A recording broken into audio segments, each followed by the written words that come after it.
When you have a massive goal, you must first make it something that not reaching it is unacceptable. Me not living my dream was unacceptable for me. When you get faced with a challenge like living in your car for 3 years, I had a dream that was so big, my dreams were bigger than all my problems. If your dreams aren't really big enough, then your problems will be bigger than your dreams. Remember this saying, inch by inch, anything's a cinch. So you got to set incremental goals along the way. Let's say you want to be a millionaire, but let's say you only make $5,000 a year right now. Then you have got to take whatever you did to make $5,000 and duplicate it so you can make 10. But when you make 10, that should be a minor celebration. Don't stay frustrated because you haven't reached the million, because it takes a long time to make $1 million. Leaders like Abraham Lincoln had the courage to change the course.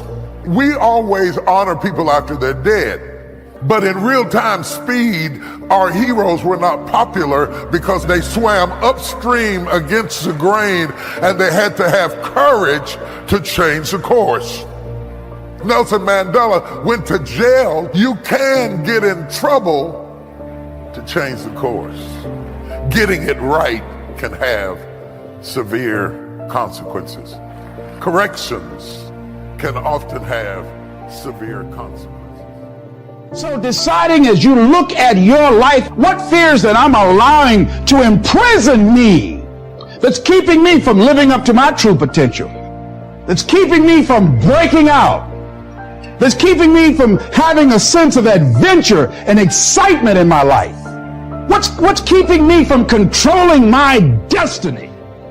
The way to pass the test is not being frustrated by what hasn't happened. Not upset because your friend got married and you haven't met anyone. Not giving up because the property was sold out from under you 2 times. Just keep doing the right thing. Staying close to God, connected to the vine. That's where your strength is coming from. That's where the favor, the blessing, the healing is. One thing I've always liked to do since I was a little boy is catch leaves falling from trees. We lived out on an acre lot in the suburbs, and there were dozens of large oak trees on it. On a fall day, the wind would blow and I would see how many leaves I could catch. Years later, not long after I'd started pastoring, I came home from the church one afternoon. It had been a long day. We were dealing with some problems at the office, people coming against us. These opportunities we thought were going to work out didn't go through. I was tired, kind of frustrated. I was in the backyard. We had this one big tree. The wind started blowing. Leaves began to fall all around me, hundreds of them, if not thousands. It looked like it was raining leaves. I naturally started trying to catch them, grabbing here,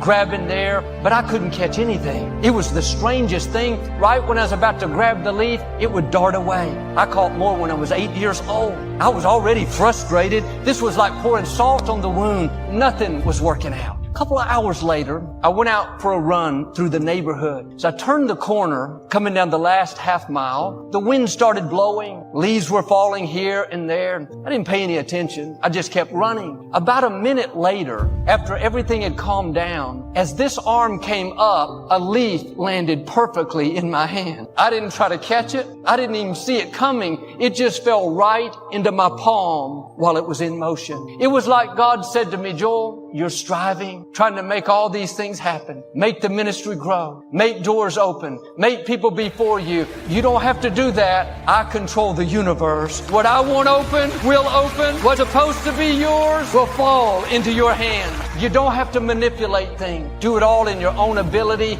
God will direct the winds to find your hand. He'll cause opportunity to find you. He'll turn people that are against you to be for you. Now, when I'm tempted to worry, wonder why something is taking so long, how's it going to work out, I open my desk drawer and I get this leaf out. It reminds me that what belongs to me will come to me. That the creator of the universe, the God who spoke worlds into existence, is ordering my steps. That I don't have to strive. I just have to abide. Keep honoring God. Just keep walking in His ways and you will bear much fruit. The Compact Center is much fruit. Victoria is much fruit. Expensive fruit.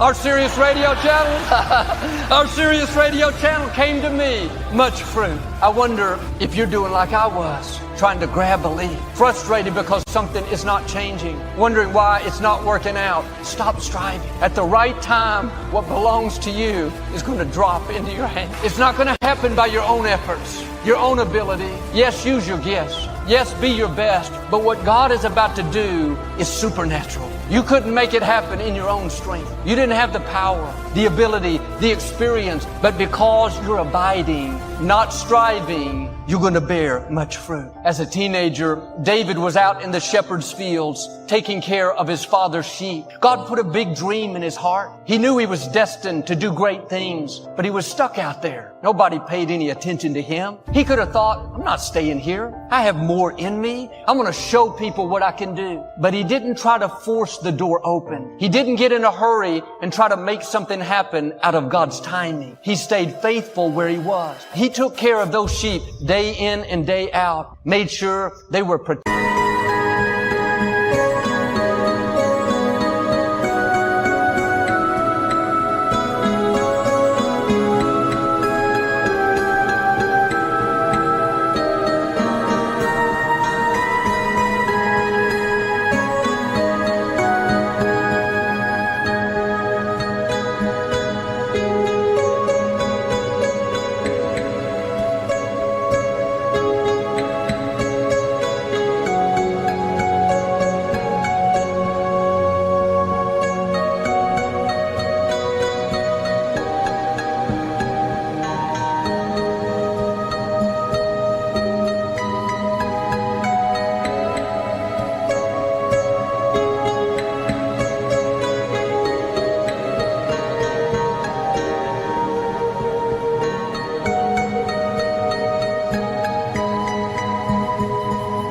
Protected, well-fed, being his best when no one was watching. What was he doing? Abiding, staying connected to the vine. One day the prophet Samuel showed up at David's house. He told his father Jesse that he was there to anoint one of his sons as the next king of Israel. It wasn't any of the 7 sons that were in the house. They had to send a messenger out to David to tell him to come in from the shepherd's field. The moment Samuel saw him, he said, that's the one. Notice, David didn't go after the crown came to him. He didn't manipulate things, live sour because he was stuck in the field, complain about how he got left out. He just kept abiding, being his best, working under God, not under people, and much fruit came knocking at his door.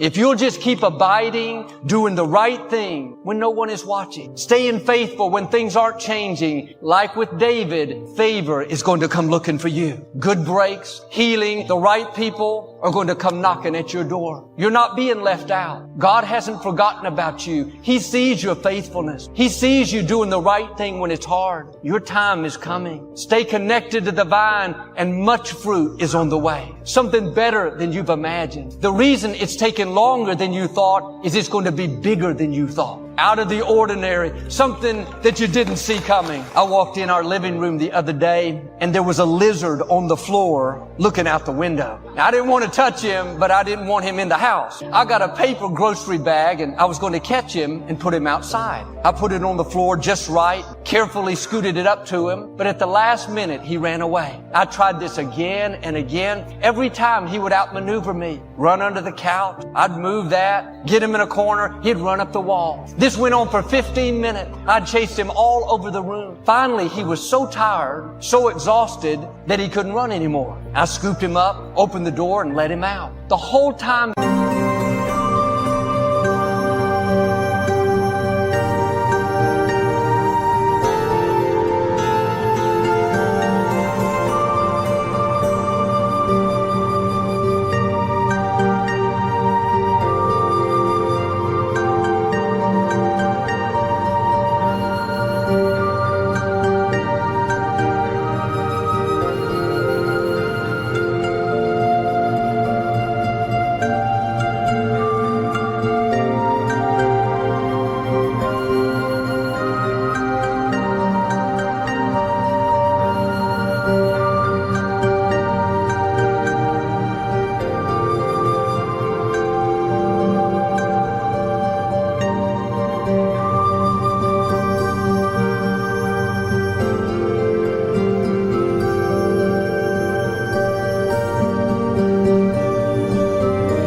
was running, I was trying to help him, but he wouldn't let me. He didn't see a way out. He didn't realize I could open a door. All he saw were dead end. From his point of view, there was nowhere to go, but I operate on a different level. I'm thousands of times bigger, stronger, more powerful. How many of us are like that lizard? We're trying to do everything in our own strength. Solve this problem, fix this person, accomplish this dream. The whole time God is saying, I want to help you, but you have to let me. As long as you're doing it only in your own strength, you're going to be frustrated. You're going to get worn down, exhausted. You have to depend on Him. Rely on Him. And He'll make things happen that you can't make happen. God can see things that we can't see. We see dead ends, no way out, can't break this addiction. The medical report's not good. It's not possible. We're natural, but God is supernatural. He can part Red Seas. He can heal sick bodies. He can cause contracts, opportunities, good breaks to come to you. This doesn't happen if you're striving, trying to do it all on your own. It happens if you're abiding, trusting Him, not worried,